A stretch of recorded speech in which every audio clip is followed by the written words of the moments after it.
నమస్తే. అందరి ఇళ్లలో అమెరికాలో ఇలాంటి స్మోక్ డిటెక్టర్స్ ఉంటాయి కదండి. సో వీటికి కూడా బ్యాటరీ చేంజ్ చేసుకోవాలి, లేకపోతే సౌండ్స్ వస్తాయి అనమాట, కొయ్ కొయ్ అని చెప్పి. సో ఇవాళ బ్యాటరీ ఎలా చేంజ్ చేసుకోవాలో చూద్దాం. కిడ్స్ రూమ్లో ఉన్న ఈ స్మోక్ డిటెక్టర్లో నుంచి సౌండ్ వస్తుంది ఏంటో అని చెప్పి చూస్తే బ్యాటరీ అయిపోయిందనమాట. అందుకని చెప్పి తీసాము.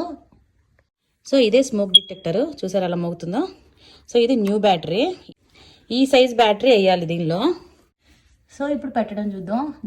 దానికి వేసి గుచ్చేసి లోపలికి నెట్టేయడం. సౌండ్ వస్తుంది, అదో గ్రీన్ కలర్ లైట్ వెలుగుతుంది చూసారా, కనిపిస్తుందా? అంటే అది మంచిగా ఉన్నట్టు. లేకపోతే రెడ్ కలర్ లైట్ వెలిగితే బ్యాటరీ అయిపోయినట్టు.